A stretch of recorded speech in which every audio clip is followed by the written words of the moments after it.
Om Namo Narayanaaya. There's an eclipse coming up on Tuesday, February 17th. This is Vedic Astrology. Let's talk a little bit about this upcoming eclipse.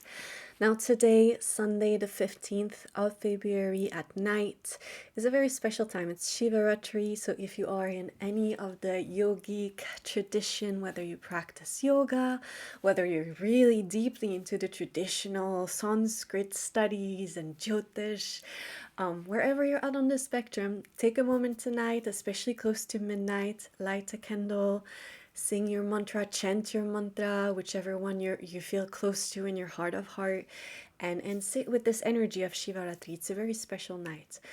If you happen to wake up at 3 a.m. or wake up early, you can again light another candle, just share a prayer from your heart, a prayer for the goodness of the world, a prayer for the healing of water, of the earth, for protection, for all the good things. So happy Shiva Ratri. And on Tuesday, we're coming up, it's a new moon. And this new moon is taking place right by Rahu. It's a node of the moon.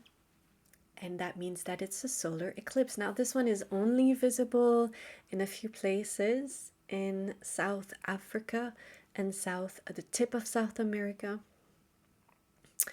In tradition, we say that because it's not visible in most places, it's not that strong. But either way, it is kind of giving a dosha. It's making Rahu really strong when there's an eclipse like that. It is a new moon anyways on Tuesday. And it is giving a little dosha. It's giving a little difficulty. It's giving still some eclipse energy. So let's talk about that. The sun and the moon are coming together for this eclipse in Aquarius. So if you have any major planets in Aquarius, you may feel this one more strongly. Eclipses are interesting energy because it is the sun, the moon going into shadows. It's a little bit of like this weird portal that we go through every 6 months. It is part of our yearly rhythms, and it can shake things up. It's nothing to fear. Like sometimes things need to be shaken up.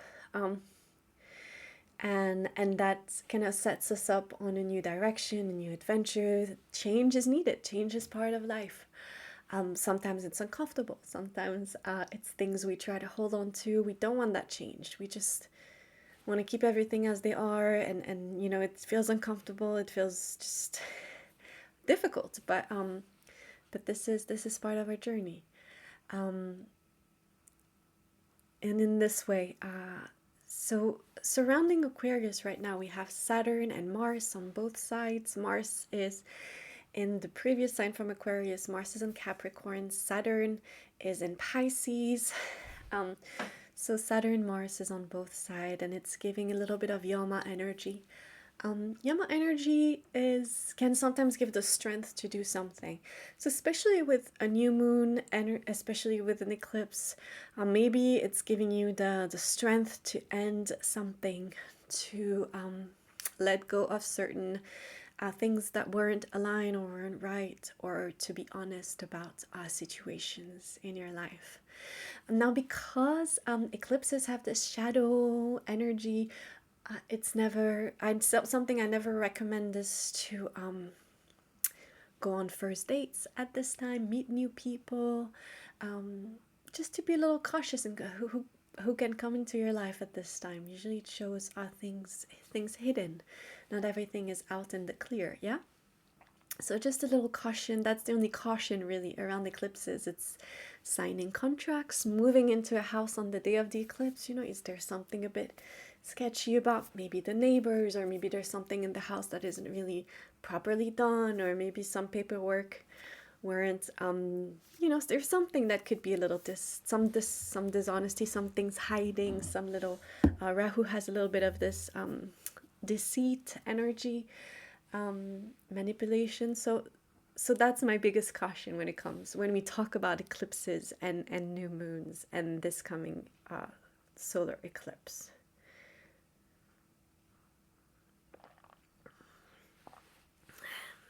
Now, in terms of meditation, yes, some traditions teach that some yogic tradition teach that eclipses like multiply the Shakti, multiply the mantras that you're chanting, or, there's a certain multiplying energy. I think especially because the New Age movement is so strong, there isn't so many people that are actually properly trained in all of the tradition of chanting mantras, how to honor the mantras, how to do these practices. So I think it's really good if you do have a practice that you're already doing, or a meditation, or to listen to a mantra that's very, like I wouldn't recommend like a Kali mantra at that time. Kali energy is really intense, so it's a good night to do Ganesha if you have a beautiful Ganesha offering or a Ganesha mantra. We say these mantras are soumya. They're of soft goodness energy. Some mantras are a bit more rough, and this is where we want to be a little cautious to not do stupid things on eclipses, like circles and strange things like that. Just do really, really simple practices. If you do have a practice, then you can practice your own practice, but otherwise, like listening to Ganesha has a really potent energy. It's the mantra that we give when there are young children. It's one of the first mantras being taught to kids.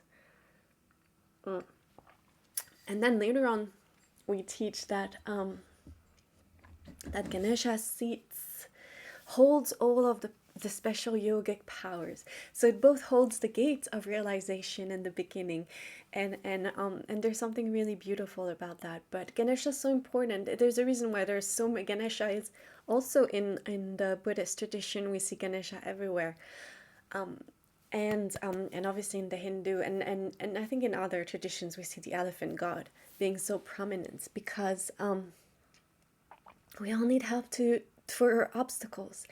And Ganesha is the remedy for Rahu. When Rahu is giving a hard time, things are not manifesting, or things keep on falling apart, or there's a lot of unexpected kind of trauma, things, very traumatic events can be triggered by Rahu. Kind of shock. It has this shock. Yeah, Rahu can be shocking.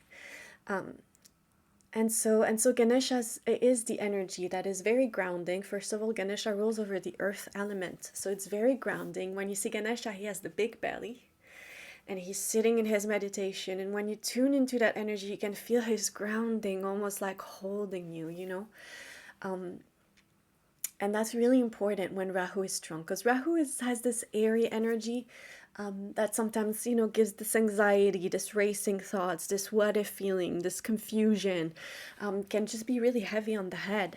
And so Ganesha is really good for grounding. It's really good remedy to overcome the obstacles and to help clear the way. It gives us the strength, because in the end, there's different things that I really don't recommend, that sometimes people do, the Etsy witches and the stuff like that. I don't recommend that. I think the beautiful part of the Ganesha prayers is that it gives you the strength and the wisdom and the energy and the Shakti and the power for you to figure out a way through that obstacle, not for the thing to disappear. I don't like when people tell me, oh, I did this with this kind of person and somehow the situation went away. It's like, okay. You don't know what contracts are you really signing when you're doing that. Who's doing this stuff? Like, just be really careful. This isn't, always be within goodness, always do this goodness energy and follow this goodness vibration. So Ganesha, I love that for that. That Ganesha really gives you the strength to walk through the difficult part with this goodness, with the integrity, and with strength and with light. And that's what I wish for all of us.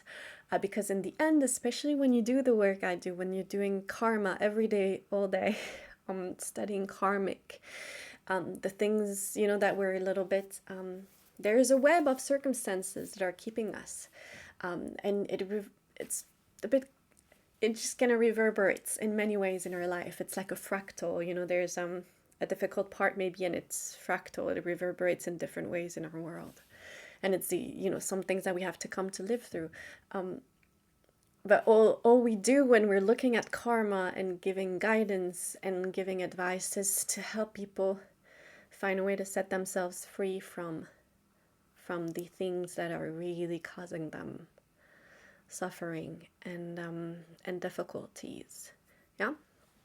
So we want to always focus on this grander idea of alleviating our karmic suffering rather than quick fixes, which God knows what it's doing in the long run. So always think about your soul and the integrity, like protecting the integrity of your soul and your heart.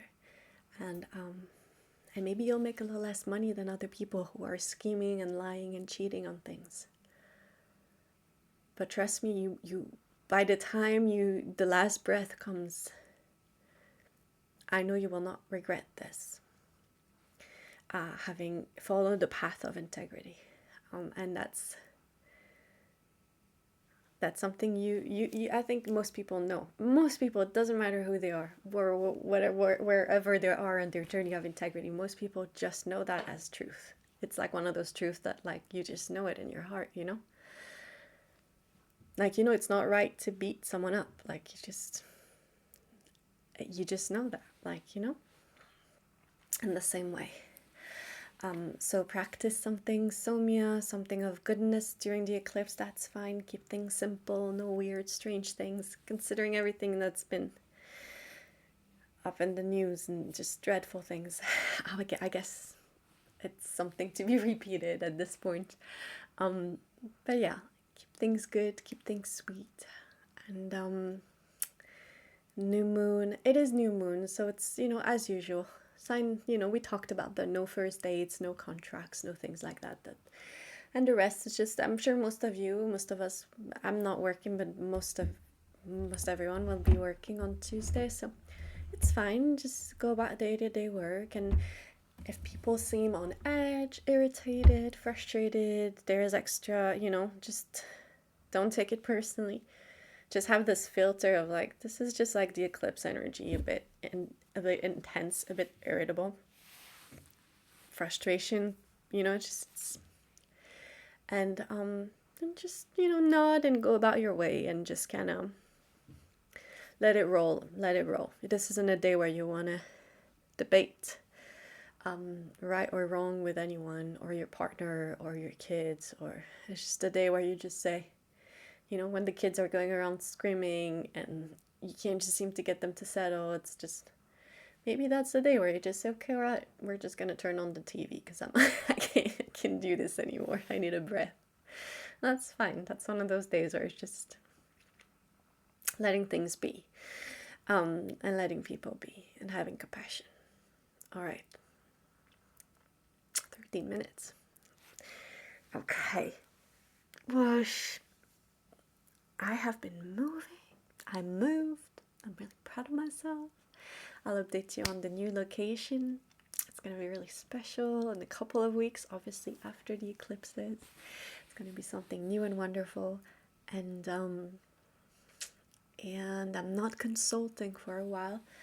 My next appointments are going to be on March 20th, 21st, 23rd, around there. You can look at the website. I've actually updated the Calendly. If you want the link to the appointments, you can send me an email. There's my email here on the YouTube and on my website everywhere, so I'm reachable. During eclipse, if it's not urgent that I don't have to reply right away, then I usually wait until after the eclipse to reply. But other than that, that's the update. It's really rainy here today. I'm in France. We've got the rain and the gray and the cold, and it's winter, and it's Shiva Ratri. So happy Shiva Ratri. Lay low on the eclipse. The world is not ending, and it will all be fine. Just stay grounded, and we'll talk again. It's beautiful. The next eclipse is going to be a full moon with Ketu. And that's a beautiful time. It's a beautiful time for meditation. It's a little bit more like of a soft energy. So I'll talk more about that. All right, happy eclipse season. Take care.